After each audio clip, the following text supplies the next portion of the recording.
kodi jangen itten majjere mo janga hande no ani kodi jangen itten majjere mo janga hande no ani toroɗen Allah yo fewnu en e laawol ɓemɓe o nemini toroɗen Allah yo fewnu en e laawol ɓemɓe o nemi bismillahir rahmanir rahim alhamdulillahi rabbil alamin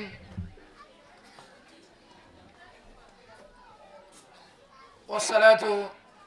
wassalamu ala rasulillah وعلى آله وأصحابه الكرام ومن تبعهم بإحسان إلى يوم الدين أما بعد السلام عليكم ورحمة الله وبركاته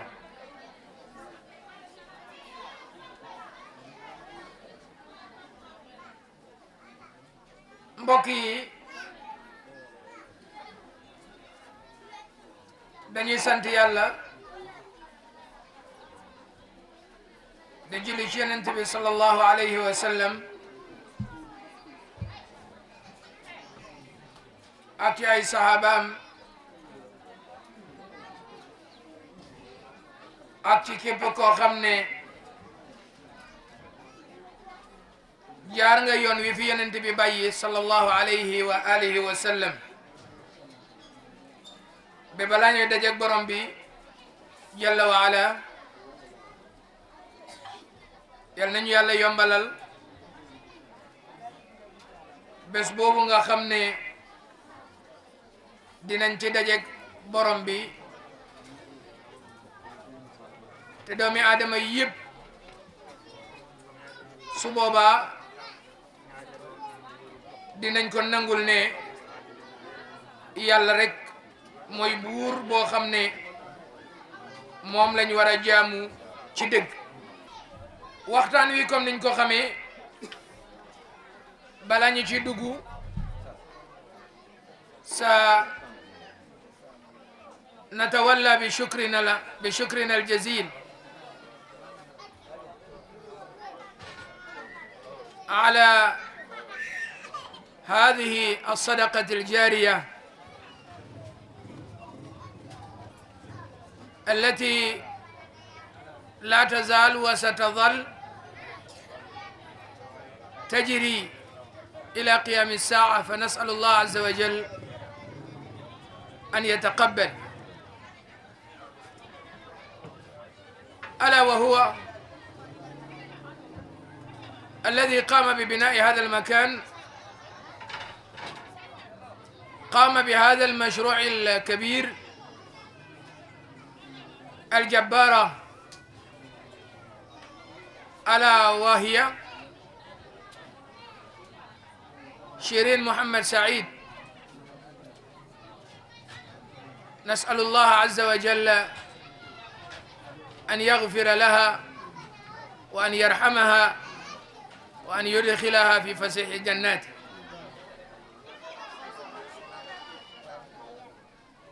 هذا الذي ينبغي أن يكون بين مسلم وأخيه أو بين المسلمين فيما بينهم أن يتنافعوا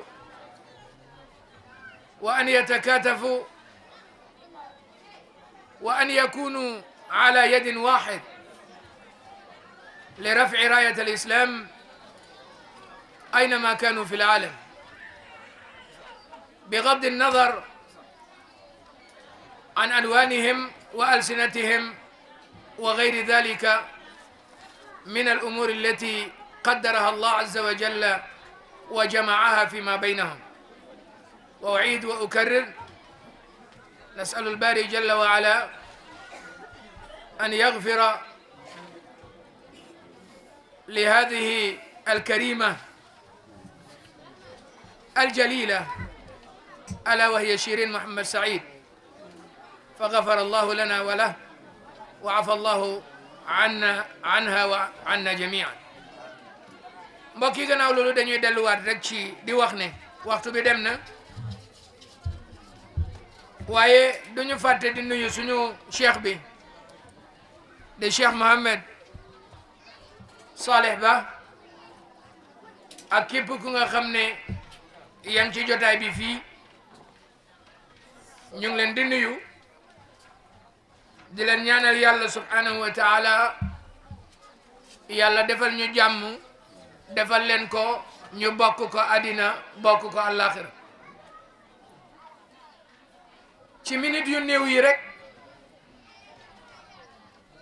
ñu waroon a wax ci la nga xam ne mooy xam-xam waaye soo ne xam-xam tey la ci ëpp ci doomi aadama yi seen xel yi lim leen di jox ak la nga xam ne ñun moom la ñuy bëgg a wax day xala wute tuuti ndaxte léegi soo ne xam-xam ñu bëri xam-xamu àddina moom la ñuy gis moom la ñuy dégg rawatina njàngum angale rawatina njàngum yëfu àddina moom la ñuy njëkk a gis moom la ñuy la xel yi xol yi di njëkk a dégg waaye déedéet ñun en tant que ñu nekk ay jullit fa ñuy commencé mooy fa yàlla waxoon yonent bi alayhi salaatu wassalaam ne ko iqra jàngal loola aju ci wàllu xam-xam bi yàllay wax yonent bi ne ko iqra jàngal jamono jooju yonent bi nekkutoon jàngkat yonent bi jàngul toon amuloon xam-xam loola nga ci jàngee ne doomi aadama bi judduwul am xam-xam déedéet naturally loolu du noonu la yàlla tabaxee doomi aadama amul benn doomi aadama ci kaw suuf koo xam ne dangay wax ne juddu na mu ngi solu bem fees faw am fu mu jaar mbokki jullit yi yàlla ne yonent bi ne ko iqra comme niñ ko xamee jibril alayhi salaatu wassalaam ñëw ci moom ca xuntu ba ca biir xeer ba ne ko jàngal mu ne ko ma ana bi qaari yonent bi tontu jibril ne ko man dey nekkuma jàngkat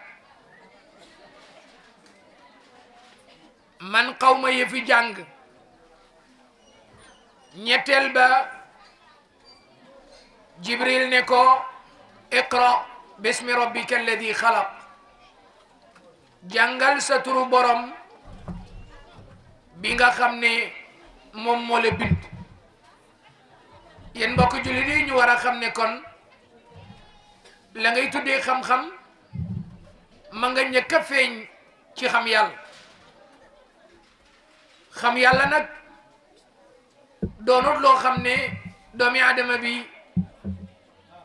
daf koy mën a xamee feneen fudut ci alquran la yàlla waxe woon yonent bi ne ko arrahman allamahu albayaan kon bayaan boobale mooy téere yàlla ba mooy alquranul karim xam-xam bu njëkk buñ war a ut ci kaw suuf mooy xam-xamu xam yàlla yàlla nag duñ ko xamee ci ay xeer comme niñ ko waxee yàlla defut ko xamee ci ay garab yàlla defut ko xamee ci ay xarfa xuufa waaye yàlla danga koy xamee ci téeréem ba danga koy xamee ci lam bind danga koy xamee ci la nga xam ne fitra nim la bindee nga xool ko nga xam ci yàlla mbokk jullit yi xam-xam ci biir alquranul karim yàlla di ñu nettali nañu qul hal yastawi alladina yaalamuuna walladina la yaalamuun yàllay wax de mbokk yi yàlla moo ñuy waxe de di ñu wax ne qul yow Muhammad wax leen ne ndax ñi xam mën nañoo yemoo ak ñi nga xam ne xamuñu loolu dafa yaatu trop loolu ci yëfu diine du ñu yem ci yëfu àddina du ñu yem xam-xam rek xam-xamu xam yàlla rek mooy loo xam ne day gindi doomi aadama bi génne ko ci réer yóbbu ko ci ngëneel génne ko ci suufe yóbbu ko ci kawe génne ko ci ndóol yóbbu ko ci la nga xam ne su ci jaaree addinaam dina baax alaxiraam dina baax xam-xamu xam yàlla mooy loo xam ne saa yoo ko téye saa yoo ci nekkee yay doon ka gën a foor ci kaw suuf yay doon ka gën a màgg ci kaw suuf même su fekkee ne doomi aadama yi tey ñu bëri ci ñun dañoo jàpp ne jàng àddina mooy barke déedéet jàng alquranul karim jëfe ko jàngale ko xam ko jàngal ko njaboot gi amul li nga xam ne moo gën a foor loole moo tax ci biir alquran comme ni ma waxee aaya bi sànq borom bi di wax ne ndax ñi xam mën nañoo yemoo ak ñi nga xam ne xamuñ li nag jàngat bu rëy la boo xam ne saa yu jullit ñi toogee ñuy seet seen bopp di laajte seen bopp ana naka lañ mel ak alquranul karim bi nga xam ne moom la borom bi tabaraka wa taala fa la ñuy jàngalee nañuy mën a jaamoo yàlla ci biir alquranul karim fa la ñuy yàllay waxe naka lañ koy xamee moom yàlla alquranul karim nga xam ne mooy xam-xam bu njëkk bu lay jàngal sa diggante ak yàlla nga koy tuddee tawhid xam-xam bu njëkk bu lay jàngal ma ne sa diggante ak yàlla pour mu baax mooy alquranul karim subhanallah alquranul karim mooy loo xam ne soo buggee jaamu yàlla ci anam bu leer ci anam bu diggu ci anam bu jaar yoon da ngay xam alquranul karim moo tax yonent bi sallallahu alayhi wa sallam ci hadith Usman boo xam ne ñu bëri ci ñun mokkal nañ hadith boobu yonent bi di wax ne xayrukum man taallama alqur'ana wa allama yonent bi ne ka gën ci yéen mooy koo xam ne dafa jàng alquran di ko jàngale yéen mbokk jullit yi nañ fexe ñu xam alquranul karim bu baax ma ne soo ko xamee ci la sa diggante ak yàlla di mën a baax soo ko xamee ci ngay mën a xam ba yàllay wax ne wa aqimu salaa ca ngay mën a xam naka ngay jullee ba yàllay wax ne inna allaha yuhibbu tawabin wa yuhibbu almutatahirin dafa fekk nga xam loolu mooy lan ba yàllay wax ne man yàlla damay bëgg ña nga xam ne ñoom ñooy laabal seen bopp ak ña nga xam ne ñooy tuub dellu ci man loolu mu ngi ci alquranul karim soo jàngul alquran xamoo lem firi mënoo koo xam ba yàllay wax ne wa atu zaka joxe leen azaka soo jàngul alquranul karim laajte woo borom xam-xam ya mënoo xam lan mooy naka ngay joxe azaka ba yàllay wax ne xud min amwalihim sadaqatan wa tutahhiruhum biha ba yàllay wax yonent bi ne ko yow yonent bi jëlal borom alal ya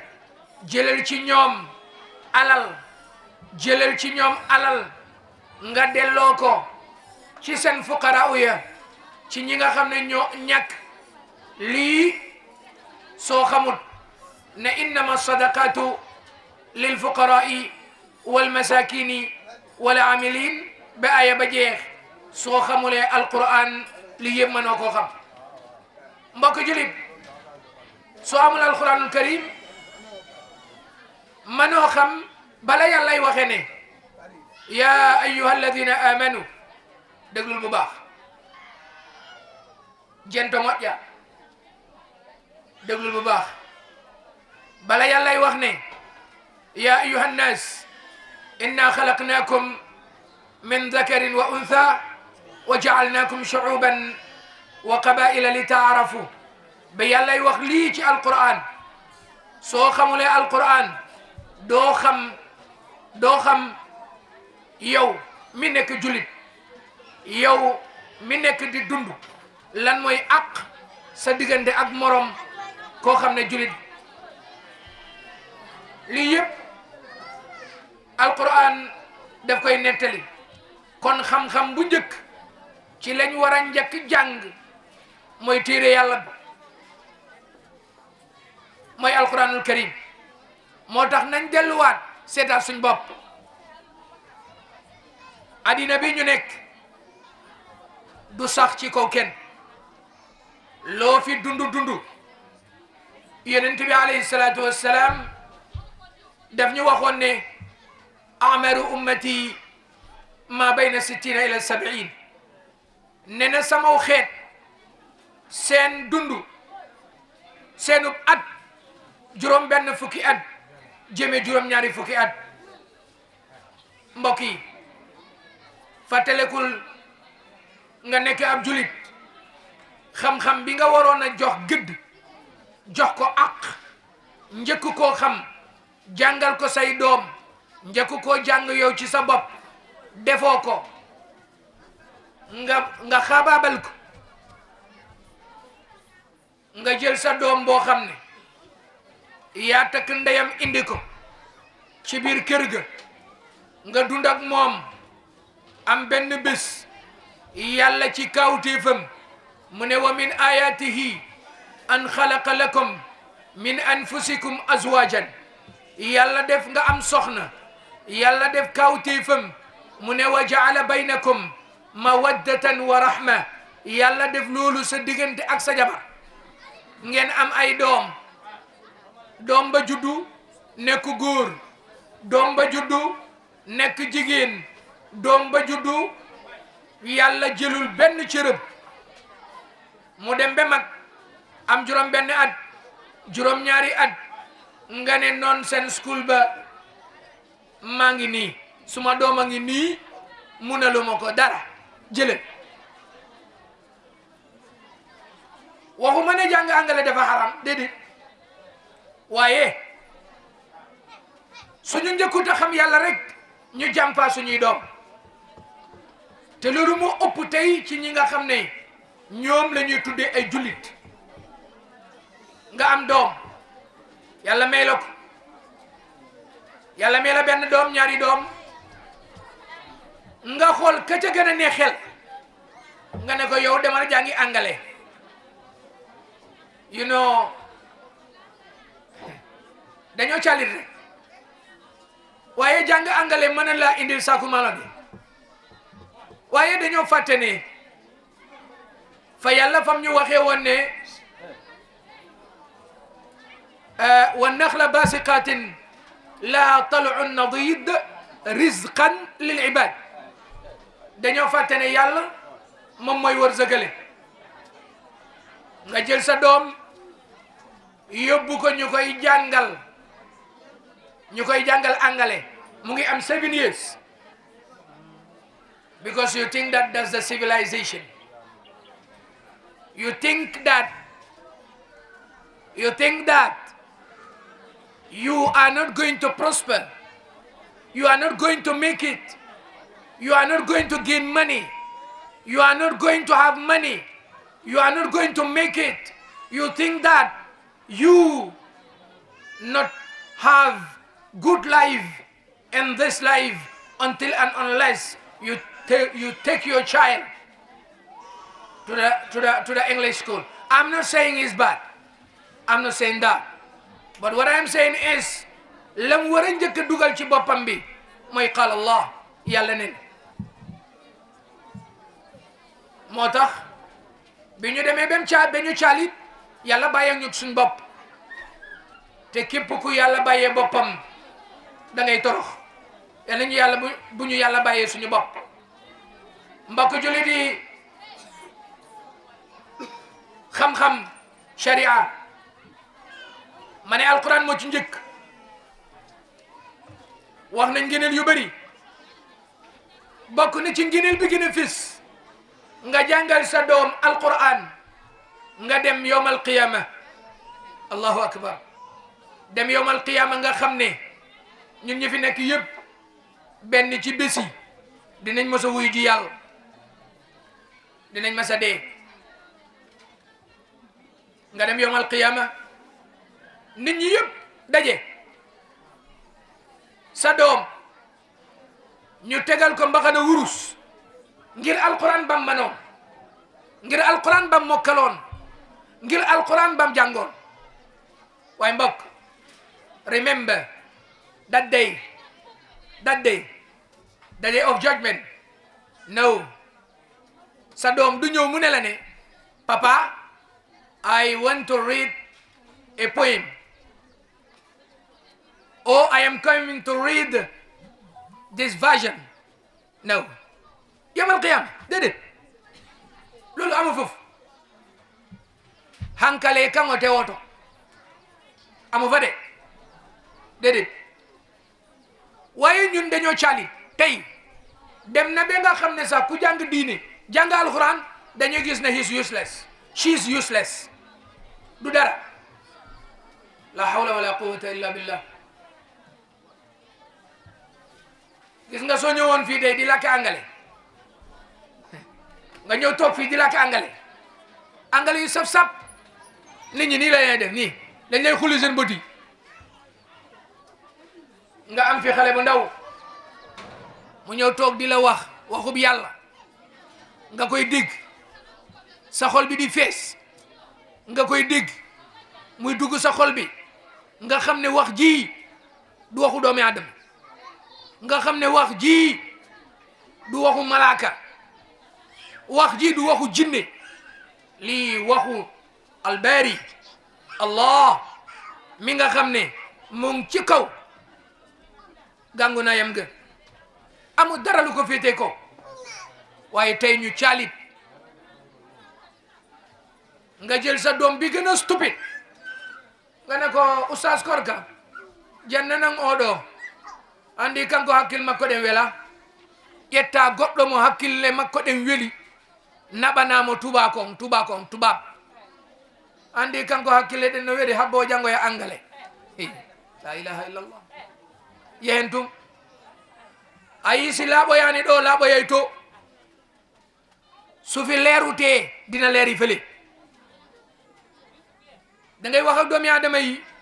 ñu foog ne léeboon luppin nga leen di wax. accuma ɗon o anda ko wolata. la abadan. nañu jàng diine, nañu jàng yàlla nee na, yonent bi nee na soo jàngee xam-xamu sharia ma ne benn sa diggante ak yàlla dina leer, doo dem di jaamu ay bant, doo dem muus bu ne ngeew guddi nga ne man la ñëwal. aka mu fee bari nga toog guddi rek benn muus nga gis ko muus bu ñuul mu ne fit mu romb rek nga ne bone wari mi may la ilaha illallah xam nga lu tax amoo aqida amoo tawhid lan moo lay may tawhid da ngay xam yàlla da ngay jàng diine soo jàngee ilma shar'i da ngay xam naka ngay julli soo jàngee xam-xamu sharia waaye doo nekk fii di ñu wax lëkbar mooy acce hakke seeɗa ono wonɓe ɓen ɓaawo acce hakke seeɗa ko ni programme o waalori ko ɗum waɗi men addire wolof on acca hakke seeɗa mane soo jàngee xam-xam nga xam yàlla da ngay mën a julli bu leer ñaata jullit ñooy julli mënuñ julli wallah am na benn maire dama koy faral di wax ci suma waxtaan yu bari benn maire boo xam ne jullit la moom mënul julli su demee ba kabar déglu lu muy wax ci pol nag la ko wax ngeen baal ma mënul julli waaye su kabaree ne allahu akbar day wax ne allah ayi kam allah mi yi anima allah ayi kam allah mi yi anima allahu akbar la ilaha illa allah ab jullit bu jigéen nga dem ba sa dund daanaka lela dese ci kaw suuf bëriitul manoo sangu janaaba aka mu fee bari lan moo ko waral jànguloo diine yittewoo diine yow da nga gis ne rek yes I am perfect no problem I'm having my sons and daughters I will teach them English and then later on they will bring money boto for me no Allah yàlla mooy indi mani boto moom mooy indi saaku maaro waaye ñu bàyyi fi yàlla bàyyi fi alquran bàyyi fi sunna yonent bi alayhi salaatu wassalaam ma ne soo jàngee ilma shar'i ci ngay mën a xam lan mooy àq nit ki da société xam nga julli sax xaral ma delluwaat ci julli tuuti waaye waxtu bi moo jeex waxtu bi daanaka jeex si na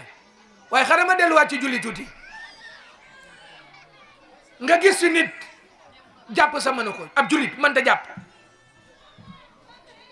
waaye aka moo dangaam soo ko ne mbokk ni ngay jàppee baaxul de mu ne non hey andi ko on ɗum min ko ni mi janna ɗum min ko ni mi andiri ko ni mi famiri man nii lañ ma ko jàngalee nii laa ko manee dangaam yow jàngoo diine dégluwoo ñu jàng diine ñu waxal la suñ la waxee diine nga dangaam xam nga dañoo foog ne diine moom is just normal diin is normal waaye yaa gën a xam ne soo demee nga feebar dem ci hospital bi Serekunda ñu jox la ay per ñu ne la per bii naan ko suba benn jëjëg benn ngoon demal nga dem boole yëpp nga naan ko benn yoon xool ndax di nga wér wala doo wér waaye diine rek ngay gis everybody want to take his share from diin ku nekk bëgg na wax ci diine no andi menen ko ni men waawiri andi menen ko ni men andiri andi menen ko ni andi menen ko ni diine wona ɗum diine ko a jangay ɗum faama ɗum walla jentoɗa janguɓe ɓe faaminama ɓe andinama limoy diine waxewuma lenen de waleykum salam waaye diine soo ko buggee xam da ngay koy jàng dañ koy jàng nekk fii ngay kabar di wàllu akbar a allahu akbar ngay laajte ndax yàlla ku màgg la yaa am problème. ngay jàng fatiha alhamdulillahi rabbil alamin alam yow xam nga arab dafa sew de soo ne alam mooy métit alam moo fa nekk yow nga ne déedéet alhamdulillahi rabbil alamin rahmani rahimi fu mu nekk ci alquran rahimi ñu ne la jàngal sa diine doo ko nangoo def ngay dem di jàng addina bi baax na de waaye amul mujj. xam nga wax naa ko sànq ne dañuy caalit ku nekk bëgg naa nekk président ku nekk bëgg naa nekk ministre ku nekk bëgg naa nekk waaye deet diine mooy fondement of everything. en julay taw sarte wala yéen seeda diine mooy fondement wu lépp soo ko ñàkkee ñàkk nga lépp. mbokk jullit yi naka la ab jullit di mën a fogee ne sangu janaaba mooy nga dem jël saabu sang sa yaram bi yëpp sangu ko noonu rek dem sa yoon mu ngi fi de am na fi de bul foog ne amu fi am na fi. mbokk jullit yi nañu jàng diine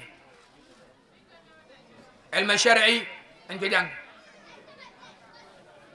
soo jàngee diine nga xam yàlla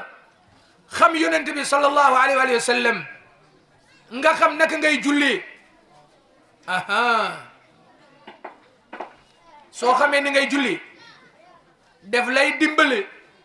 nga mën a xam sa mbokk ki nga xam ne yéen a bokk sa jege ñaale la déedéet du sa jege ñaale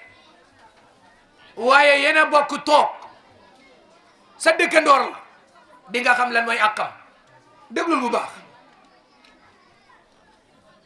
ba yàllay wax ne ya ayyuha alladina amanu jtanibu kathiran min adh-dhanni inna ba'da adh-dhanni ithm wa la tajassasu wa la yaghtab ba'dukum ba'dan ayuhibbu ahadukum an ya'kula lahma akhihi maytan fakarihtumuhu wattaqu llaha inna allaha tawwabur rahim. yàlla dafa bëggoon société bi mu baax. soo jàngulee diine mënoo koo xam ne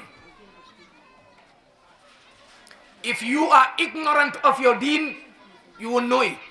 manu possible. nañu jàng nañu xam yàlla nañu jàng nañ xam yàlla naka ngay nekkee ak nit ngeen nekk ci benn kër ngeen nekk ay mbokk nekk ay jullit ngeen di nangu politics di leen tasaare di leen séddale. ana diine bi ngeen jàng ana jullit yaa bi anamu yàlla ne jitanibu kathiran min adh-dhann bari na fi tey de ngaamira misiki foog naa bari na fi de foog aka mu fi bari. yàlla ne inna ba'da dhanni ithm wala tajassasu yàlla ne wala tajassasu ñaata ci ñun ñooy topp nit rawatina tey social media. non ñun dañ am problème wallahi dañ am problème ay julit yow xamuloon lan mooy àq sa diggante ak nit ki nga dégg benn mbir tël nga dem jël sa téléphone nga vidéo ko yóbbu ko Facebook te loolu leeru la yàlla dina la ko laaj yawmal qiyaama bi careful. waaye déedéet dégg nga sa moromi jullit am na lum def nga waroon ko sutura yonent bi ne alayhi salaatu wassalaam man satara musliman satarahu llahu yawmal qiyaama képp ku sutura ab jullit yàlla sutura la yawmal qiyaama. xoolal jenti doo seeda yàlla yonent bi dafa ne musliman waxul mu'minan de man satara musliman waxut man satara mu'minan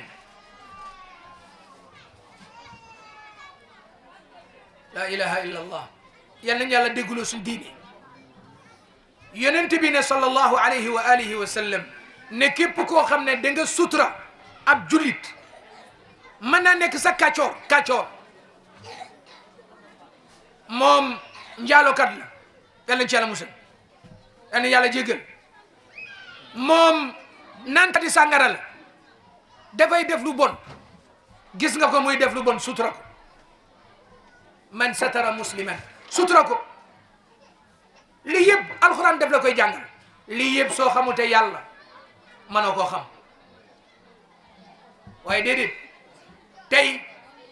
jullit ñi ñu bëri ci ñun ñu ngi yàkkamte gis faute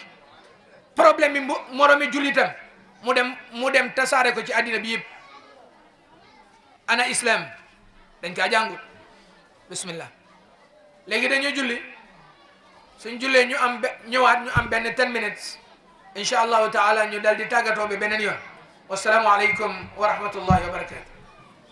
assalamu aleykum Fulbe Fulbe TV hannde kala minen garani on ɗo Tawto tawede e school madrasa school mo gandanta ko hattabul abir rabaha school e nden noon ala ko mattere ɗe bonni ɗo e principal ɗo mo ken ɗum haalnen ko hono school ɗo woniri mawɗo a salminama joni noon mbiɗen yiiɗi andude ko a woni hombo e ko school ɗo ko hono wiyete. bismillahi rahmani rahim alhamdulillahi rabbil alamin wa sallallahu ala nabiyina muhammad wa alihi wa sahbihi wa sallama tasliman kathira miɗo inde anden ko Muhammad Korka Jallow مدير مدرسة عطاء بن أبي رباح الإسلامية لتحفيظ القرآن الكريم والعلوم الشرعية في توتو. اوكي إن عندن كاركو محمد كوركا جالو كمي وني مدير أو مدرسة عطاء بن أبي رباح إسلامية. aray ko adi ko miɗo salmina jama o miɗo salmina Fulbe TV kala nokku kaɓe woniri haray oɗo école eɗen mari mo meɗen mari tahfid meɗen mari école on haray ko pecce ɗiɗi woni e nder nokkure nden feccere aranere nden ko école on ko ɗum ɗo min atti fuɗɗorde on ɗon école o meɗen waɗi mo meɗen fuɗɗimo 2019 woni January September 2019 woni komin fuɗɗimo. ok oɗon min yaadi e makko min yaadi e sukaɓe min heeɓi fuɗɗori gira nursery 1 min yaari noon ha min heeɓi gira 6 ɓeɗon min naɓɓe school ji mawɗi ɗin ka won toon ta minen min fotani heɓde min heɓani grade 7 ke hara school on ko min woni mudir on ko min kadi woni ko Sinthiou school on ndem mi heeɓi yimɓe ɓe andanɗa hoorema ko wallitotoɓe wona jooma ndeɗo nokkure woni Alhaji Moukhtar Diallo ara kamɓe kadi ɓe walliti men e noon kadi Imam Ahmad Sallah ko noon kadi Ousmane Ba ko minen ɗo woni ko wallidiri e oɗo school ha fewdo ko fewndi ɗo ko noon kadi meɗen jogui ko honno meɗen jogui kadi mawɓe ɓe andanɗa hoorema ɓe bambi men hiɓe dolna men wona Oustad Mouhammad Salih Ba kono noon kayen kadi Alhaji Aboubacry Bari kono noon kadi Alhaji Moukhtar Alpha Oumar Diallo ara ɓeɗo fof ko tambitiɓe école on ko noon kadi hiɓe jeeya e dambi e gonɓe gollude nder école on ke ni meɗen jogui sukaɓe Arabic school e English on fof meɗen mari 175 temedere e capanɗe jeɗɗi e joyyi suka andanɗa hoorema ɓeɗo ɓe jangga e school ɓe jangga English ɓe jangga Arabic e nder oɗo nokku ɓe jangga bimbi ɓe jangga gila 8h ha passe 8 wattuji jeetati e feccere min jangga ha e wattuji goo e wattuji ɗiɗi min jippo min arta e wattuji tati min kontina min jangga ha e wattuji jeegoo min tippo ɗum ɗo no woodi ñande o ñande ha alkamisa juma on ko ɗum ɗon min foftoto e o wattu ɗo miɗo jogi meɗen nderga men ticaɓe jeenayo min jeenayo meɗen wallidira ɓeɗo sukaɓe e o wattu ɗo nam kono woniri ko worɓe e suddiɓe fof hino janngude ko noon kadi worɓe e suddiɓe fof no jannginde ga kadi wattude men sincata école on ɗo hari si goɗɗo ari ɗo wawa natude ɗo ɓe o wattu si ndiyan ari men wonduno e caɗele si ndiyan ari kay hara men waɗi tampere fayda men arayno men golla fika men heɓa men jooɗo gila 8 bimbi gila 8 heures men fuɗɗoto gollude ha hewta wona 10 heures wona wattuji sappo si men wawa fuɗɗade janngude mi yaari noon e duuɓi tati meɗen gollira noon Allah waɗi ɗum ɗon ɗuytike seeɗa men heɓi ballal wallitotoɓe men woni jooma nokku on tigi woni Alhaji Mouhtar Jallow kamɓe tigi hoore maɓɓe ɓe ari ɓe waɗani men classe ji tati on tuma soba foundation on o towna taw meɗen wawi arde men jangga men jangi ɗon duuɓi nayyi nden Allah walli men oɗo ɗiɗo classe kadi Africa Relief kamɓe kadi taw e juuɗe Mouhammad Saïd waɗande oɗo ɓiɗɗo mum Sirina oɗon ko feƴƴinɗo tan kadi ara waɗani men nden juulirde ɗo nden o foddi men classe ji tati office ko ɗum ɗo woni ko yiiɗa ɗo ko classe ji tati office ko Mouhammad Saïd e lawol makko hewtini Africa Relief wonde ɗum ɗon ɓe waɗani men ɗum ɗo haray musidɗo wona école on tu woni nder ga hara école on men mari tahfiz on kadi ko 2019 men fuɗɗimo ko lebbi andani fa naam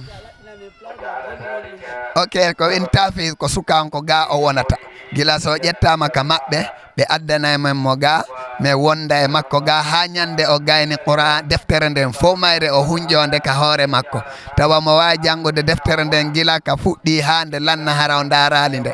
nden ko on wattu ɗon si min wawata accutudemo o hoota men jonnamo certificate makko woni men jonnamo kaydiri ndi andanɗa hoore ma ko ndin hollirta kanko men jangguinimo deftere Allah nden ha o gayni nde ha o wawi nde o jangga nde hara o darali hay nokku ko ɗum ɗo wiyete tahfiz e ɓeɗo sukaɓe wonɓe ɗo e o wattu ɗo ko caɗele mawɗe woni ko min jogui sattere molanade woni sattere nden woni haysi a haaldidi e mawɓe ɓen ko on ɗum ɓe yoɓata sukano o e meɗen lando suka windutugol inde makko nden o naata meɗen landomo 500 dalasi si wi ɗon min landomo coggu lewru ndun e wulure 400 ko ɗum woni komin landotomo joni noon min yeeyi ɗo ha min tawi min suusa ɓeydude e hin kadi ɗum ɗo yonata ɓay hande suka so woni ko galle ma ñande o aynimo ko 50 dalasi o hirtorta o soƴƴira o ittira kooƴe mi sikka ɗum wawa tenude so min daari ɗum kono sa daari ñande o ñande 50 ñande o ñande 50 ko ɗum e lewru ndun ko wulure 100 dalasi joni minen meɗen ɗandoma wulure 100 dalasi e nder lewru so tawi ɗum ɗo no satti ko ɗum waɗi meɗen ɗaɓɓa ballal e jama on fi ɓeɗo sukaɓe yo waw heɓude no ɓe jangira e heɓa ñamete maɓɓe ɓe heɓa mbaldi maɓɓe kaɓe wona hara ɓe tampali ha noon saabu noon no anda janggo Qur'ana wo ko yo tampu kono kan kadi so fawtike hara jande nden ɓuuray moƴƴude kadi ɓuuri ka wonɗen ɗo e gila school on fuɗɗa gila yani boarding on fuɗɗa addi ɗo min heeɓi jippiɓe min heeɓi gaynuɓe ɓe tawata meɗo min accitiɓe min waynodiri e maɓɓe min heeɓi koɓe wiyata kon dufa ɗiɗi woni min heeɓi groupe aji ɗiɗi ɓeɗon min waynodiri e maɓɓe hande oɗo programme ka wonɗen ɗo meɗen joguiɗo sukaɓe 6 gaynuɓe hande sukaɓe 6 e nder ɓen sukaɓe 6 meɗen joguiti ka kadi sukaɓe 4 ɓe tawata kamɓe kadi ɓe gayni tawti ɓeɗo 6 kono ɓeɗo ɓe hootali taw ɓeɗo koɓe 12 gaynuɓe e nde ñalande nde wonɗen ɗo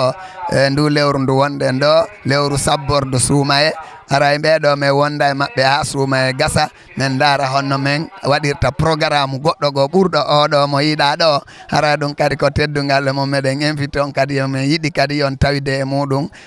si Allah tawni en yo Allah tawni en inchallah ko noon haray ko meɗen salmina on Afrique Fulbe TV ɓeydata ɗo rek ara nun ɗum meɗen tori ballal andi mo ala dole ko ballal o toroto e aduna on fof goto kala ka wawi wonde oɗo ndeɗo nokkure oɗo school no tori wallitede nde tori wallitede meɗen yiiɗi wadde ɗo école on ha min heeɓa cuuɗi 12 meɗen mari ɗen doole jannugol ha hewta ɗon kono hara meɗen yiɗi ɗum meɗen yiɗi ɗo kadi duuɓi ɗiɗi kala tawa suka on o gayni deftere nde duuɓi ɗiɗi kala tawa suka on o gayni kono ko ballal wawata waɗude ɗum sa ala doole a wawata ɗum waɗude ko suka kala e sukaɓe sappo kala janguinowo goto duwa jogade ɓen ɗon kono janguinowo goto si jogui ke sukaɓe 50 ara ɗum ɗo wona caɗele molanaɗe fi gaynugol makko hara miɗen toro ballal wallitade sukaɓe wallitorde mawɓe hara min salminiɓe Africa Relief min salmini Fulbe TV ko noon kadi min salmina muassasatul huda e muassasatul birri e wonan ɓen ko leydi ɗo ko noon kadi meɗen salmina Alhaji Mouhtar meɗen weltanoɓe ko noon kadi e Mouhammad Saïd mandanɗa hoorema kanko dari wallitagol saabu oɗo ɓiɗɗo makko Sirin Mouhammad Saïd meɗen salminamo nokku kala ka woni haray min salmini jama on ka leydi Gambia ɗo fof meɗen wiyaɓe ko saɗi ko tooli e oɗo nokku e nde ɗo jangguitirde musidɓe jangguitirde dina islam e kala kadi gandal jangguetegal ko leydi ɗo haray meɗen wiya fof ko welcome ɗo inchallah hara mi weltanomi wiya assalamu aleykum wa rahmatullahi wa barakatuh. Assalamu alaikum. Good evening to you all. My name is Osman Ba. I live in Tawto village, and I am also the Islamic teacher. The teacher of the Atabu Islamic Rabbaha Islamic School. So I was here as a teacher. I have been here since 2014. That's where I started here. Then later on, I left here. I went to another place, like other project. After that, from there, I came back to the school. But I can see since the school started, we have lot of challenges that we are facing, particularly about the parents. When it comes to the Mudrid itself, like what I want to say, we are facing a lot of challenges, like the children coming here, the payments of school fees, especially the Mudrid itself also used to have the payment of the school is used to be very late. So as you can see, these are the only things that we are asking for support for everybody within the entire country, that who can help us. Because we have started seeing that a lot of children are coming, but the place where we normally allocate them, that's where we don't have. We don't have enough classes, and we need lot of classes because we have a lot of children. If you look at each class normally, like we have ECD 1 and ECD 2, we have grade 1, grade 2, grade 3, and grade 4. So if you look at even the ECD 1, we have almost about 50 children. That is, if you look at in the Gambian classes, like the normal classes, is 35 people. And if you have maximum of 50 people, that is too much. So we urge everybody who can help, please, you can come and help us. And we thank you, Fulbe TV, also for representing, coming here, also taking us along. Thank you so much. Laura to Muhammad Salih Jallow, inshallah. Okay, afan. Maryam Salih Jallow. أعوذ بالله من الشيطان الرجيم وإن كنتم على سفر ولم تجدوا كاتبا فرهان مقبوضة فإن أمن بعضكم بعضا فليؤدي الذي اؤتمن أمانته وليتق الله ربه ولا تكتموا الشهادة ومن يكتمها فإنه آثم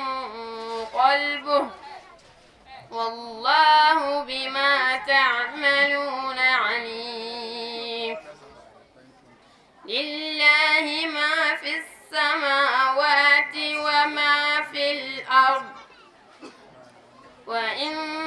تبدوا ما في أنفسكم يحاسبكم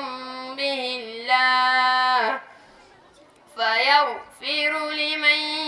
يشاء ويعذب من يشاء والله على كل شيء قدير آمن الرسول بما أنزل إليه من ربه والمؤمنون كل آمن بالله وملائكته وكتبه ورسله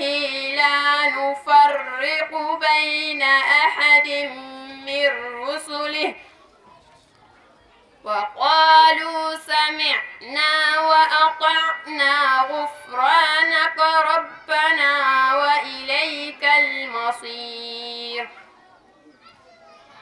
لا يكلف الله نفسا إلا وسعها لها ما كسبت وعليها ما اكتسبت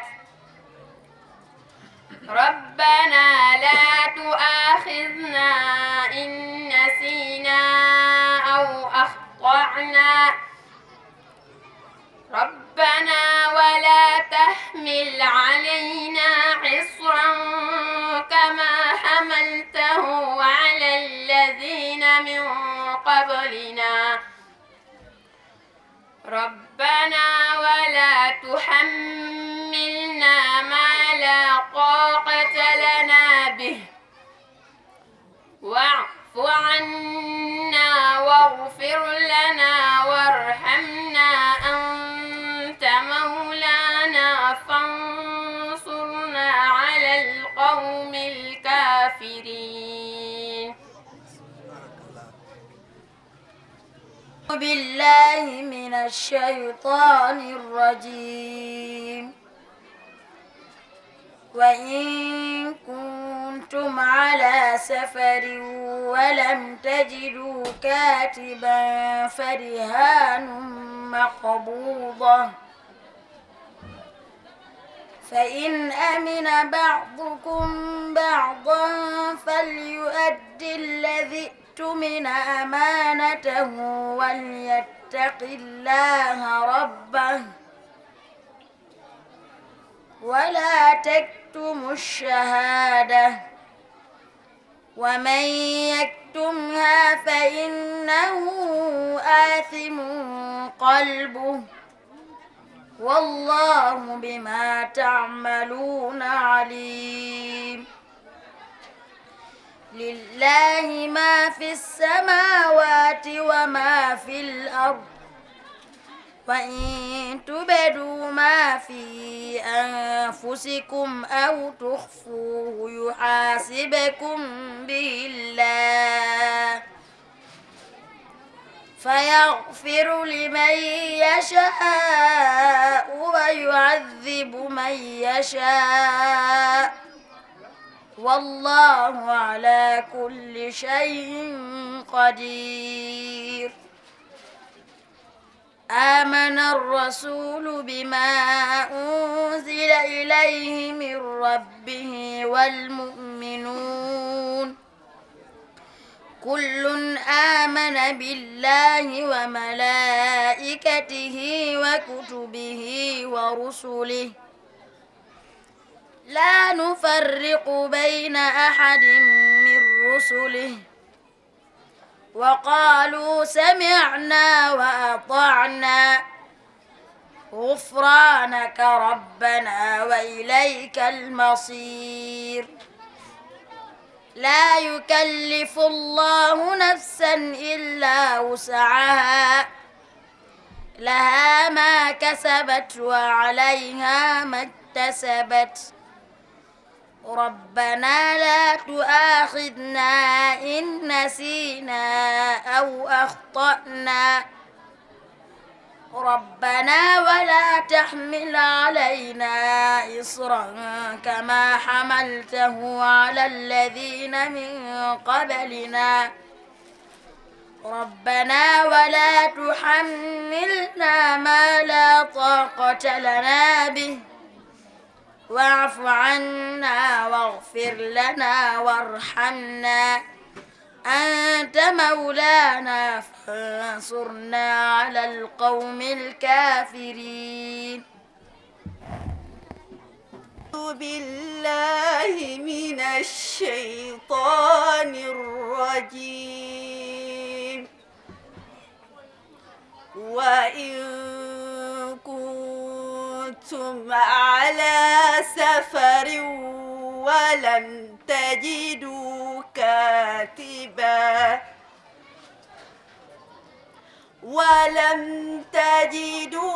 كاتبا فرهان مقبوضة فإن أمن بعضكم بعضا فليؤدي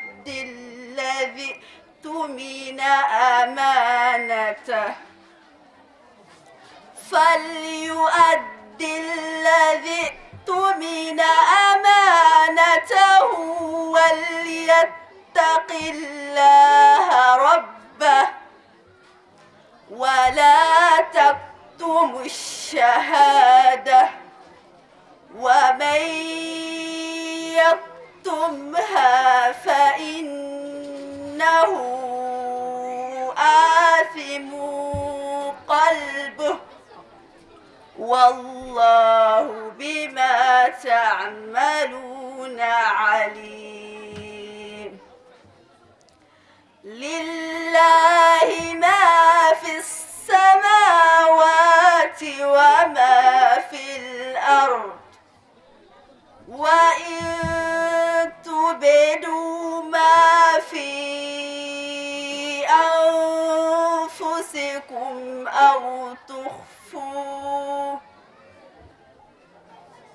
أو تخفوه يحاسبكم به الله فيغفر لمن يشاء ويعذب من يشاء والله على كل شيء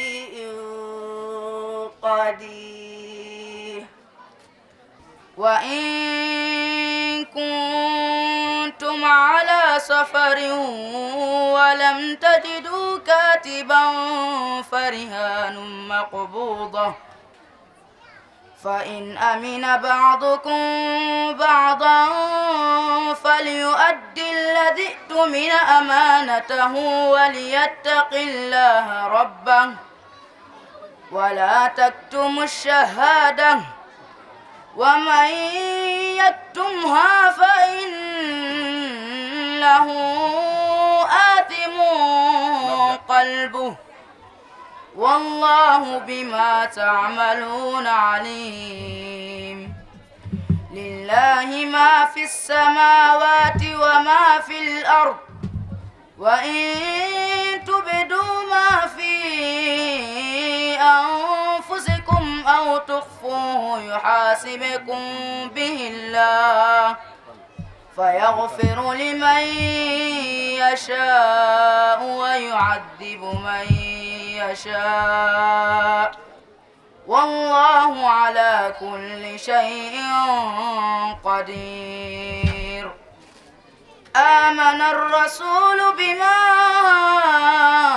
أنزل إليه من ربه والمؤمنون كل آمن بالله وملائكته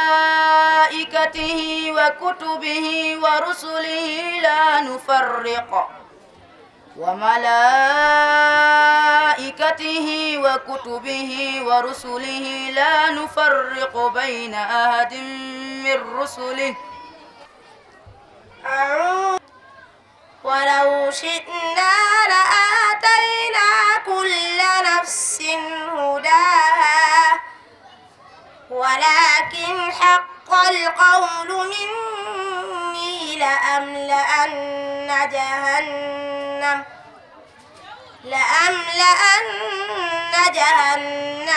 من الجنة والناس أجمعين فذوقوا بما نسيتم لقاء يومكم هذا إنا نسيناكم بالله من الشيطان الرجيم يا أيها الذين آمنوا كتب عليكم الصيام كما كتب على الذين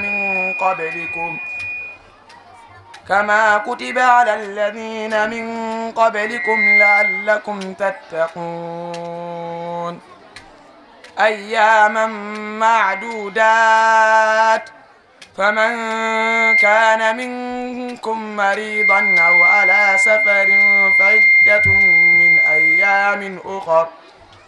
وعلى الذين يطيقونه فدية طعام مسكين فمن تطوع. أعوذ بالله الرجيم.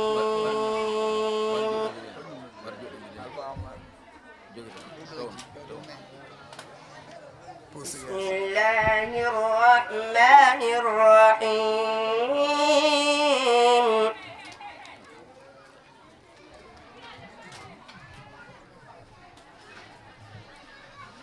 ومن يقنت منكن لله ورسوله وتعمل صالحا نؤتها أجرها مرتين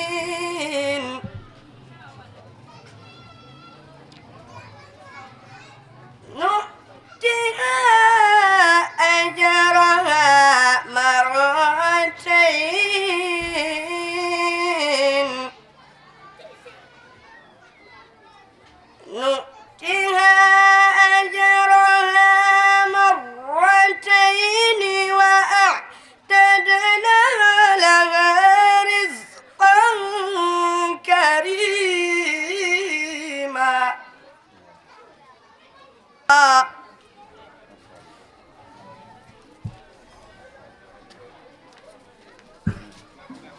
واذكرن ما يتلى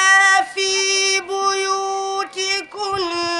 من آيات الله والحكمة إن الله كان لطيفا خبيرا.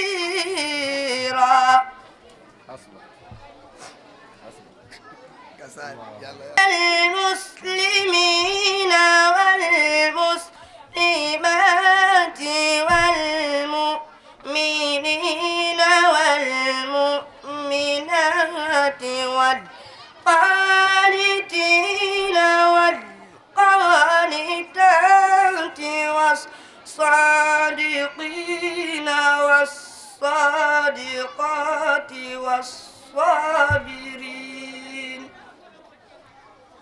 والصابرين والصابرات والخاشعين والخاشعات والمتصدقين والمتصدقات والصائمين والصائمات. بالله من الشيطان الرجيم. بسم الله الرحمن الرحيم. إن الحمد لله نحمده ونستعينه ونستغفره ونستهديه ونعوذ بالله من شرور أنفسنا وسيئات أعمالنا من يهده الله فهو المهتدي ومن يضلل فلا هادي له وأشهد أن لا إله إلا الله وحده لا شريك له وأشهد أن محمدا عبد الله ورسوله. أيها المسلمون، أيها الجمع الكريم، أيها الحفل الكريم، السلام عليكم ورحمة الله وبركاته. فأهلا وسهلا ومرحبا بكم في هذه الندوة الدينية التي أقيمت في مدرسة عطاء ابن أبي رباح الإسلامية لتحفيظ القرآن الكريم والدراسات الإسلامية في توتو، غامبيا، غرب إفريقيا. في هذا اليوم، يوم الأحد 17 من شهر شعبان لعام 1446 الموافق 16 فبراير لعام 2025. وعنوان المحاضرة كيف يستقبل المسلمون شهر رمضان. أسأل الله تبارك وتعالى أن يبلغنا وإياكم هذا الشهر. وقبل أن ندخل في المحاضرة ندعو الله تبارك وتعالى للذين تبرؤوا بهذا المسجد وبهذه الفصول الدراسية في مدرسة الرحمة لتحفيظ القرآن الكريم، وندعو لهذه شيرين محمد سعيد التي وافتها المنية وبنوا هذا الصرح العلمي على نفقتها. نسأل الله تبارك وتعالى أن يغفر لها ذنوبها وأن يتغمدها بواسع رحمته ويسكنها جنة الفردوس الأعلى، وأن يبارك في إخوانها. نسأل الله تبارك وتعالى أن يجعل قبرها روضة من رياض الجنة. آمين يا رب العالمين. musidɓe mi sikki ko ɗum ɗo woleten e arabe on fi doganen tan o haray en hiwrige raisul jalsa on ustaz men ustaz Yahya Jallow, en hiwrige mudirul madrasa on madrasatu Ata ibn Abi Rabah ustaz Korka, en hiwrige kadi mawɓe fayɓe ɓen, en hiwrige kadi hoɓɓe seniɓe ɗo ɓen, en hiwrige kadi ɓe fayɓe ɓe annanda hoorema ɓe timmini oɗo alqur'anul karim fayɓe jeetato hiɓe rewtade yo Allah tabintin oɗo alqur'an ka ɓerɗe maɓɓe, waɗa barki e ko ɓe hunji kon, newnana en kadi wonɓe ga ɓe hunjaki ɓen taw yo Allah newnan ɓe hunjagol nde ɗo deftere Allahu tabaraka wa taala. hiɗen werna kadi Fulbe TV kañumma e Mariama Diallo Teranga FM arɓe ɗo wonɓe e ƴettande ɗiɗo yewtereji wawa sakutude ha ɓe alano ɗo kadi wawa hendade. hiɗen jarna kadi Africa Relief ɓe annanɗa hoorema ko kamɓe mahani en nde ɗo juulirde, mahani en ɗiɗo classiji, mahani en oɗo office e ka ɓe fayɓe woni walude ɗo. hiɗen duwano o debbo mo annanɗa hoorema ko kanko maslam mawɓe makko ɓen darniɗo kala ko juulaɗo janga alqur'ana waajaɗo baraji ɗin yo tawoy oɗo debbo wiyeteɗo Shirin Muhammad Saïd, yo Allah yurme mo yaafo waɗa aljanna werde makko. hiɗen hiwro kadi Alhaji Mukhtar Diallo ɓe annanɗa hoorema ko kamɓe jonniri ɗe ɗo galle jonniɗe Allahu tabaraka wa taala fiyo ɗum ɗo darne. en hiwro ustasiɓe kadi wonuɓe oɗo daara. aren natanen topic men on ko honno julɓe ɓen kayfa yastaqbilul muslimun shahru ramadan, walla kayfa nasta'iddu li shahri ramadan, ko honno jaɓɓorten nduɗo lewru suumaye wondu e arde, ko honno hebiloranten nduɗo lewru, ko ɗum yiɗuɗen yewtude ñoggen e toɓɓe seeɗaje wawen heɓude ko hootiden. en jarni kadi ustaz Musa Abu Fatima ɓe annanda hoorema ko kamɓe adilan yewtude nafoore ngal ɗo gandal e ɓure ɗaɓɓugol ngal ɗo gandal sharia. miɗa andi en nani ɗon kadi alhamdulillah e ustaz Korka e talibaɓe wonɓe jangude ɗo ɓen e mawɓe fayɓe adduɓe ɗo fayɓe mum yo jangu. miɗa andi on muhadara ɗon ɓeyday ɓe e courage yo ɓe wakkilo ɓe kontina ɗaɓɓugol ngal ɗo gandal. musidɓe julɓe, haray ko honno jaɓɓorten nduɗo lewru hino ɗo ashru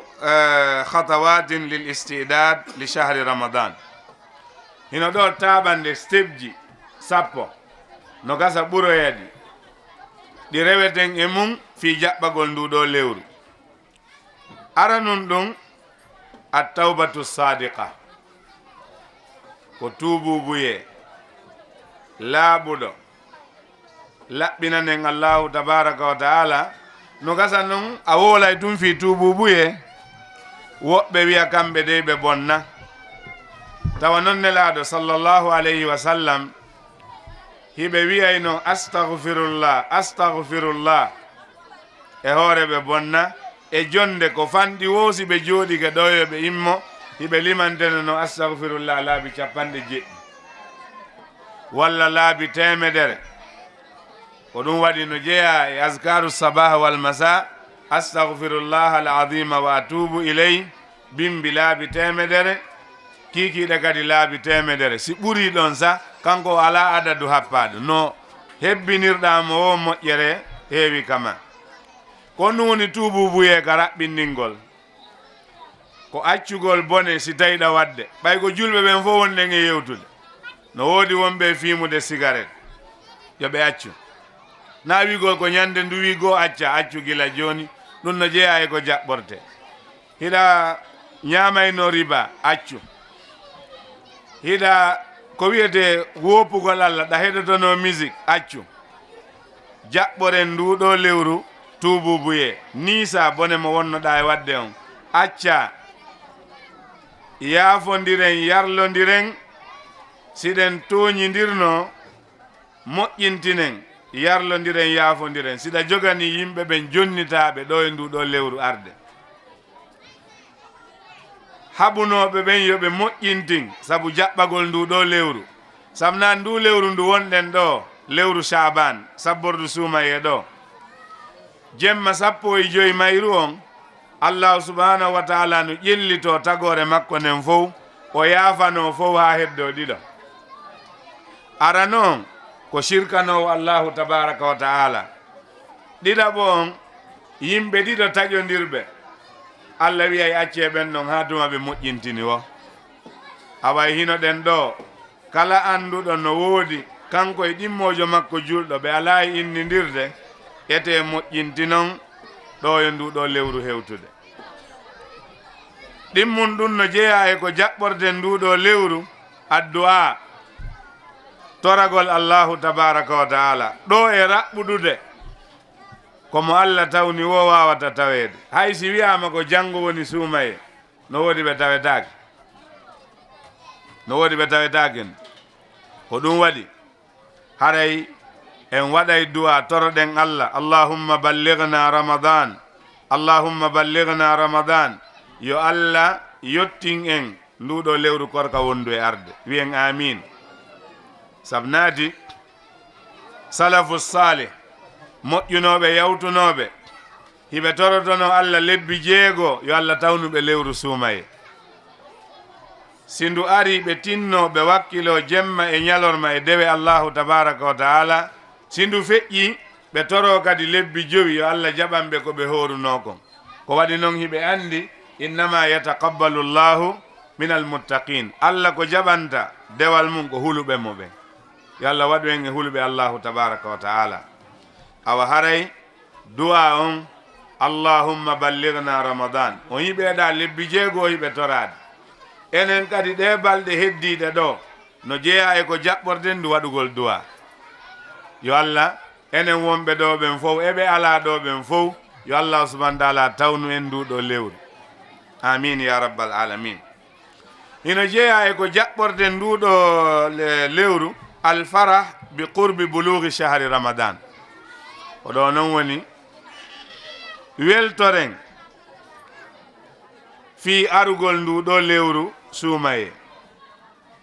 weltoren fi mayru ko waɗi noon koɗo so alaka ɓerdema a watamo teddinde si o welatama a watamo teddinde awa waɗen lewru korka nun ka ɓerɗe men weltoren ko ndu wonu e arde gon tayen jeeye yimɓe waɗoɓe peseji waɗa théâtre hulɓingol yimɓe ɓen fi lewru nun hande haalaji ɗin fof hiɓe jogii ɗum suumaye kana ko baba en ma kana ko nene ma ɗaɓɓu ko fijira hey minen da wolan men inde suumaye ɗum ɗo hulɓingol yimɓe ɓen fi korka no woodi woɓɓe kadi ka téléji si huntama tun no woodi peseji ɗiɓe wone wadde ɗin peseji ko sabotugol l'islam accugol tawa debbo on hino defude ko wiyete kon huntari molto yaha ka kuri yeƴƴito nano yeƴƴito ñaamo ndaara si goɗɗo ala arde ñeɗa ɗumanno si oya ari ɗum o waɗani ɗin peseji bi mana suuɗagol ñaama e lewru suumaye ɗum ɗo ko julɗo duwaka juuɗe sifa o théâtre fiyonno ndu lewru ko lewru teddundu ni ndu duwaka fijireede ndu na samakalaru idan weltoro ɗen sabu argol ndeɗo moƴƴere e ndeɗo yurmede lewru yarluye e yaafuye e rinɗinede ka yiite naɓire ka aljanna ɗum jemma fof immorde nduɗo lewru lewru ndu andanɗa hoorema si ndu naati dambuɗe aljanna dambuɗe yurmede nden fof dambuɗe asaman udditete dambuɗe yiite ɗen fof ferme seytaneji murtinayɗi yimɓe ɓen kolbe ceene haɓɓe o koɗo imo hana weltorede ko heɓoto e mayru kon heɓotako e lebbi hedditiɗɗi no jeeya e ko jaɓɓorden nduɗo ibra'u zimma min asiyami lwajib kala joginoɗo ñamande sonna ɓenno ɗo on yiyay goɗɗo no ñawlo wano balɗe tati balɗe joyi woɓɓe si fuɗɗike ñamude sago maɓɓe nayota ndu reedu ndu harata muñño yoɓu hiɗa nawnuno hiɗa muyninayno tawnoma hiɗa sowi a wawata naɓudude allah waɗi a ndikki allah waɗi a jibini ngantu mo joginoɗa on o iwi men torikema eto yoɓa ko ñawlinoɗa kon ɗo yo lewru suumaye arde tawdama e ñamande suumaye feƴƴunoɗo sabu nene men aicha radiyallahu ta'ala anha wa an abiha ɓe wi miɗo ñawlotono e suumaye feƴƴuɗo mi wawatano yoɓude ɗum si wona e lewru sabbordu suumaye fewdo ɗo ɓe yoɓayno awa no jeeya musidɓe julɓe tedduɓe ko jaɓɓorten ndu lewru korka ɗo haray yoɓugol ñamale kala ñawliɗo wo yo yoɓu suumaye on fiita suumaye goɗɗo go artawa mo tawa himo ñawli o ya suumaye feƴƴunoɗo wa mimma nastaqbilu bihi hadha ash-shahr al-karim at-tazawwud bil ilmi litaqifa ala ahkami siyam eto ɗen yooɓoɗen ko wiyete kon gandal gilay usasi ɓen noon ɗaɓɓiten fewndo ɗo ni usas yaya usas korka imam muɓɓen ka juulirdaji yoɓe ɗaɓɓutu defte yewtayde fi korka ɗen kamɓe goye ɓe jogi ɓe ɓanna takko maɓɓe ko wannon traité on hino arde ammo andanɗa hoorema allah arsi kalima gandal fewndo ɗo fuɗɗo landagol ene ko honnum moƴƴinta korka kan ene ko honnum bonnata korka ene ko honnum aña e korka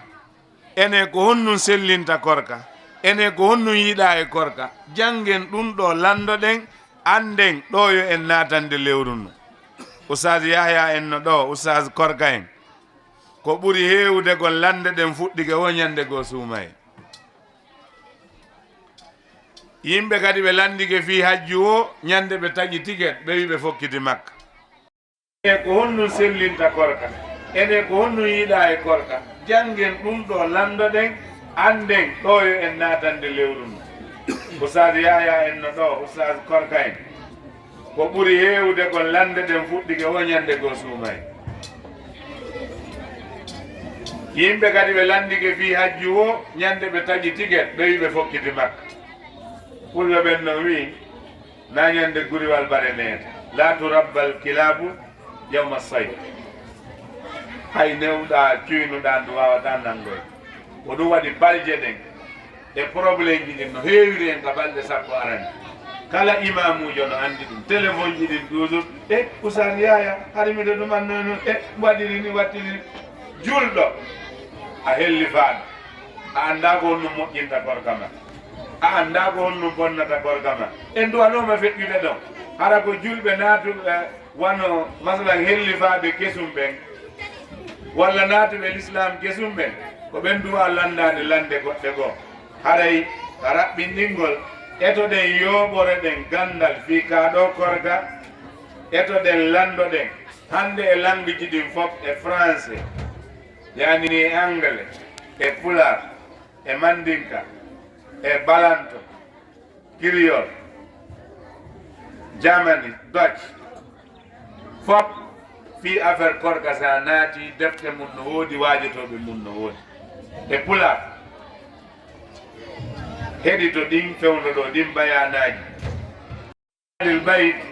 li ihbarihim bi ahkami siyam jooɗodagol si tawi woni allah subahana taala waɗima ka jooma gandal jooɗotoɗa e famille ma o jangida e maɓɓe ñawoje ko wiyete korka tan ɗum ko duwa ɗum jangede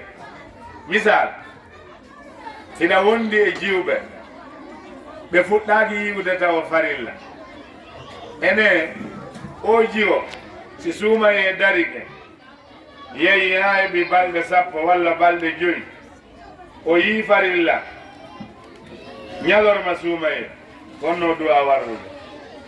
siko ɓaykun goru yeyi ha o hoyɗitike ñalorma suuma e wonno duwa wadde ko feƴƴi kon e ko woni arde kon ɗum hono hana lande no woodi ɗo rewɓe joni alhamdulillah jande nden e ustasiɓe ɓen almami ɓen ceernaɓe ɓen no eti kono rewɓe ɓuyno ɗo mi naali jooɗiɓe ɗo ɓe koɓe wiyatama min mi fuɗɗade horude o nde mi yawno ka moodi am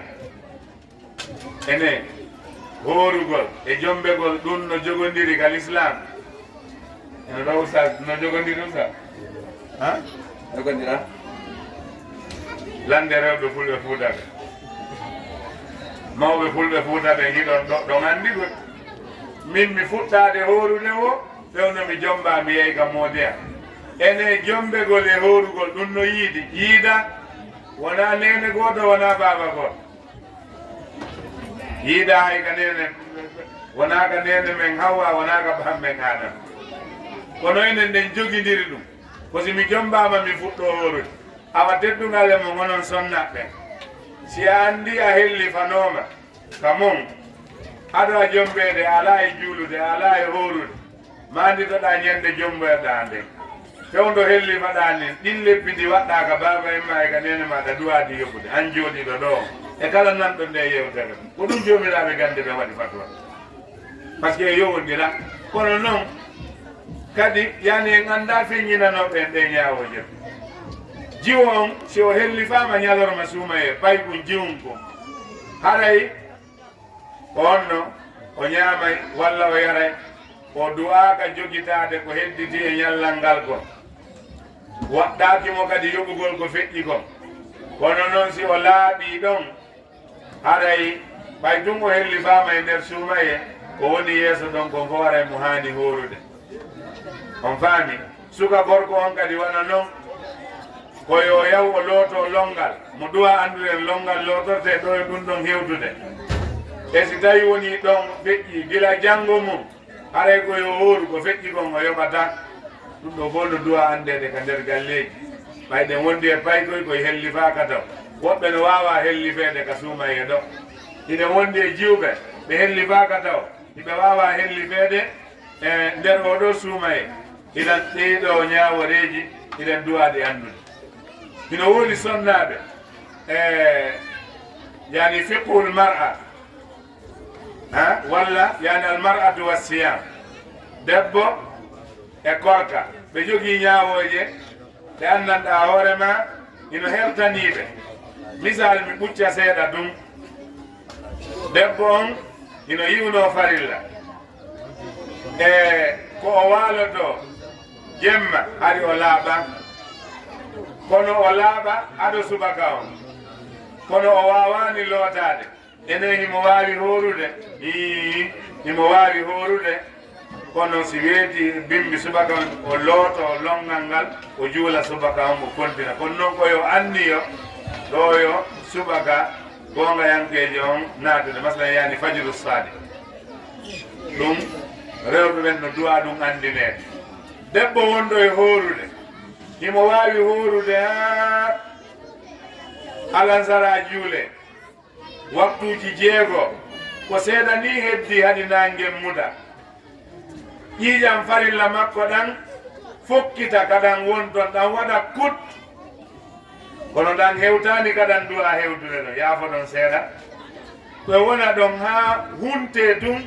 tan hewta kaɗan duwano hewtude ɗon enen ngal ñallal korka makko ɗon no selli walla sella jomiraɓe gande ɓen wi ɓay ɗum ƴiiƴan ɗan ɗan iwi kaɗan iwata ɗon kono ɗan hewtali kaɗan duwa hewtude ɗon ñawore nden yani al ibratu bi khuruji dam la bintiqalihi no cheikh ibnu usaymin addiri noon on faami haray ñawore nden ko yowa ko yaltugol ƴiƴanna ɓay ɗum ɗan yaltani ha woni taƴama ngal ñallal ma ɗon ino selli an oɗo somnajo inchallah a yoɓata ngal ɗiɗo kadi fof koko duwa ɗum yewtede yanñine ande inchallahu taala haray no jeeya hen eko jaɓɓorde nduɗo lewru idad badul kutub allati yumkinu qira'atuha fil bayt aw fil masjid khilala ramadan heɓilagol yoga e defte yewitiɗe korka kam mbiɗa andi noon ɓuy heɓata tan ñalorma wonugol ka galle awa ɗaɓɓen deftere jonnen imam on ka juulirde imam yahya imam oustas korka ɗo hakkude sino naafede ɓay ɓuy aray tawa wooday deftere jangetede ko yowiti e ka ɗo korka walla riyadu salihin e ko nandata e sifa mum tawa yimɓe ɓen ko fandi wo haysi ko minti sappo ñande ɓe ari naafugol wo wooday darsumo ɓe ƴetti ɗum kadi ko chance no e ara ɓuɓɓen ɗo kamɓe toon ɓe waaji ko waɗi kamɓe hiɓe janngude tiɓe mum ñande o kono enen ga en yiyata ɓeɓe wonɗen e waajade si wona suumaye ha suumaye si wona juma ha e juma si wona iidi ha e iidi en yiidi ɗon e maɓɓe juulama woni no fowtede ɗo en fuɗɗade naafilo wonde waɗe ɗon konngude seeɗa ella o ala e mum waɗa taw iya linnas ko yewti e nduɗo lewru ɗugo ko joni watten ɗum préparé no jeeya ko jaɓɓorɗen nduɗo lewru a siyamu min chahri chaban hoorugol e nduɗo lewru sabbordu suumaye hino jeeya eko jaɓɓorde nduɗo lewru korka musidɓe julɓe tedduɓe usama bun zeyd o wi nelaɗo sallallahu alayhi wa sallam yani o wiyaniɓe nelaɗo mi meeɗa on yiwde ɗon hebbina hoorugol korka naafiilo ha hewti ko hooroton e ndu lewru sabbordu suumaye ko fi honno nelaɗo maagi ndu lewru sabbordu suumaye ko lewru ndu yimɓe ɓe welsidi e mum wonu ndu hakkude raajiɓi e suumaye ɗum woni sabbordu suumaye ndu lewru koye mayru woni ko golle ɗen ɓantete weeɓitane allahu tabaraka wa taala nelaɗo maagi miɗo yiɗi nde golle anden no weeɓitane allah tawa miɗo hoori awa hoorugol e nduɗo hino jeeya e ko jaɓɓorde suumaye min noon mi jonnay on misal miɗo yiɗi kadi mo ɓeeyo gollitirmo ñentinden nelaɗo sallallahu alayhi wa sallam heɓe balɗe seeɗaje ɗe hooruɗon e ndu si suumaye naati a tampirta o wayrunoɗo hoorude rowan hoorugol e sabbordu suumaye ko eltugol hoore mum fi heɓilanagol oɗo suumaye ɗen anndi wowtuɗo dogugol emo wowta dogugol si ɓe nangi ɗi compétition fi dogugol mo wowa mo yaha e seeɗa ɗum tawa yo duppi ko ɗum addata so watta ni yiila balɗe sappo arane ɗen ɗe tampinayi e moƴƴa mo yiiɗon wono ɗaati o bukawol jaaɓe ko ɗum waɗi koko wayruɗa rowani wonɗa e hendodirde mum korka noon ɓeɗo usari yaya maƴina yette baɗɓe kono maƴina e fof kañum no accirnoɗa noon tuma memuɗa o ko accinoɗa toon ko toon tawat kono si tawi woniɗa memude sowdo kala tawora tenen tawora alkamisa tawora sappo e tati sappo e nayyi sappo e joyi wa'ata o wayrunoɗo ɗum woni wallahi wonɓe memude ɓen hiɓe andi suuma e wonta koto e maɓɓe awa woɗu ko memuɗa seeɗa e oɗo sappordu suumaye sunnaji ɗin awa tenen jeɗen alkamisaje ɗen sappo e tati sappo e nayyi sappo e joyi e sappordu suumaye darasi suumaye ari a tampirtawa mo mettaki korka e nuuɗo haynde wotere hino jeeya ko jaɓɓorten oɗo suumaye qira'atul qur'anil karim janngugol oɗo alquran salafu salih woɓɓe maɓɓe wiyayno lewru sabbordu suumaye ko shahrul qurra ko lewru janngoɓe alqur'ana ɓe ɗo woni goɗɗo e maɓɓe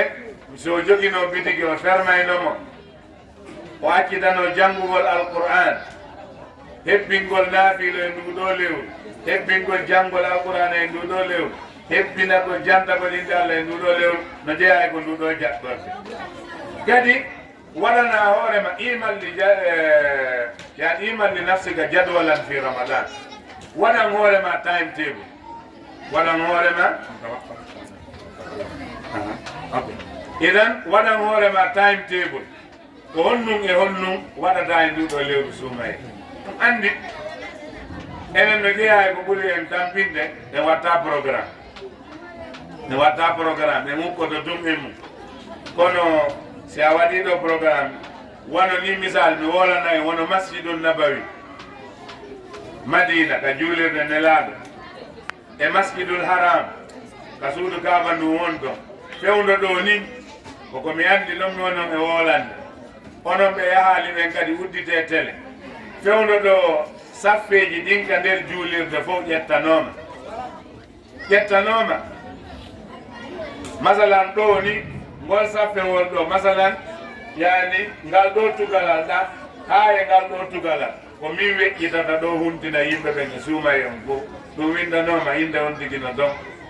so tawiɗa weƴƴiti ɗon o innete ya diru ɓe ƴettanma kadi golloɓe pakistaneɓe kañumma e indian e bangladesh ɓen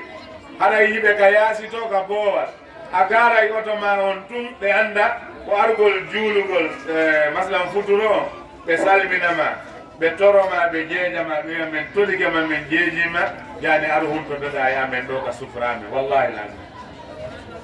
ko ni juulirde nden fewdo ɗo nde heewi tande nden kadi fof fewdo ɗo koko weƴƴitete ɓe huntinayi ka nder juulirde ɓe huntina kadi yaasi gila suumayel fuɗɗi ha suumayel ha o yi fewdo ɗo kadi fi waɗugol programme tamaroje arayɓe ga e suumaye wona ñande suumaye ok ɓe waɗata ɗe sen na ɗum hewtata en ga ɗum ko watte ɗum programme aɗo suumaye usali yaya no andi majlisul ala yani cheikh dawda diawo e cheikh ali thiam e docteur baba sisé mi anditiɓe sendoɓe tamaroɓe min anditi inde maɓɓe le gasare ɗo ɗon mbawi ya usal gorga no andi ɓe fof si tawi ɓe mbaɗinama ɗo ɓe huññi sendoɓe tamaroɓe ɗen tamaroje waɗanoma programme ndaare hita contenaire goo contenaire ɗiɗi ñaameteji yo are fii ko sendite suumaye ɗum hewtino goɗɗum ɗum jippinama no waɗa ko faɗa ɗum ñande goo suumaye walla ɗiɗi ɓe sendita walla wiye ko janggo walla faɗɗi janggo humete ɓe senditana yimɓe ɓen ko ɓe humtora sabu honnum hara ko tamarore wootere nela sa sallam ɓe maaki hay sena tamaro a taƴini neɗɗo hooruɗo allah okkete baraji on hooruɗo ɗon ko heɓayno kon allah okkete ɗum e hoore o ɗuytantamo fii o huntike kama hay e hunde ko gollitirgol on hadisi ɗon ɗum woni addude ɗi contenaire ji ɗi yon allahu akbar allah ko jogii kon wona ko lannata samnani si nelaɗo wuulirano noon si tawi futuro heewilan ka usage yaya ko ɓeyti womi huntotako ɗon min nayi ɓe naɓa e lamparaji ɗi jaɓata ɓe wakkili muñoɗade heege hangen ha ka han kono nelaɗo wiyo o way ta añan usage gorga moƴƴere nde ta añan usage yaya moƴƴere nde si futuro heewima ɗon ɓenni mi torguema mi jeejima fado huntoɗen hunto wallahi ɓe naɓata baraji maɗi kono ɓay ɗum kamɓe kadi ɓe wakkilige ɓe huntinima siko sappo heɓaynoɗa allah jonnay ɓe sappo mo heɓaynoɗa o hay hunde wuytotako allahu akbar haray joni en wawa darade ɗon no jeeya e ko jaɓɓorten nduɗo lewru kala joguiɗo mawɗo na mawɗo ɗum no gasa woɓɓe ɓe wiya minen mawɓe amen feƴƴinino batte maɓɓe no ɗon o bawema feƴƴini bappiraɓe maɓen fof ɓe feƴƴinani baɓen ma mawɗo en fof feƴƴinali siko biro ma feƴƴini lonto maɓɓe no ɗon nene tosoko nenan mawɗo jaajiraɓe maɓe kotiraɓe maɓe jonnanen ɓe ɗe balɗe ɗo ko ɓe humira suumaye on ɗum no jeeya e ko ndu jaɓɓorte coggu sukkar coggu mboyri ko ɓe humira suumaye on yo ɗum yahu jooni gilay min wonɗo e wolde o tawa humuɗo tawa jonnanali mawɓe maɓen ka dowri ɗum no jeeya e ko ndu jaɓɓorte wallahi ɗum si hewti fewɗo ɗo ɗo ɗum waɗi koy luumoji men ɗin la suumo on aɗa suumaye on hay ɓe wowano hewde luumo yaawi on tumaani samna dara Western Union on ya Orange Money on no gollude nelden ɓe jonnanen ɓe hay so ñawloto ga ene kono yo ɓeeto heɓu wata ñaamuɗo ha haaren tawɓen ɗon heɓaani ka lannode no jeeya e ko ndu jaɓɓorde siko njulaajo mi toriki Allah waɗa mi ɓeydu mburu on namnaari yetto Jallow ɓen boyholi mi haalna on noon ɓe innuno janngo mburu on ɓeydede kono laamu ngun hiɓe yewtude ɗe juɗoɓe mburu ɓen ɗum ɗon ko information mi jonna o anndi Mariama Diallo ƴetta information ɗo yaani on faami mburu on ɓe wi tardede taw hiɓe yewtude ko janngo ɓe innuno wona e 13 kono hanki mi ndaari GRTS e jogiiɓe fi affaire juɗugol mburu on ɓe wi kamɓe laamu ngun ɓe waɗde discours hiɓe ka leydi laamu ngun no anndi ka rewata hara ɓeydaaka yoɓe ɗuydu taxi ji ɗi wone wadde hoore yimɓe ɓe mburu on ɓeydotako en toriki Allah Allah taɓe ɓeydami o mburu ka suuma en wiye amin samna ɗum no huutore ɗum ɗon hulɓini jama o hara en torike njulaɓe ɓen yoɓe heɓu yurmede ka suuma en ñaameteji ko jama on ñaamata kon wata en wonu julɓe ɓeydoɓe price e lewru suuma en wallahi moƴƴa ko jikku bonɗo mi jonna on ɗo wallahi misal saaku basalle on misal oɓe fewno ko jelu wona e yeyede saaku basalle wulure jelu ha saaku basalle ko jelu wona e yeyede fewno ha ok 1150 machallah ɓe ko ñulaɓe 1150 si tawi so yeeyimo 1100 on heɓay profit anni yo ɗon $50 on ko ɗuytangoy hol maslaya ɗuytangol hoynana julɓe ɓen fi suumaye on wallahi on capanɗe joyi ɗon ko sadaka windanteɗama heɓay baraji sabu barki nduɗo lewru Allah subahana taala yoɓe te ko heɓata kon kadi Allah waɗa e barki e mum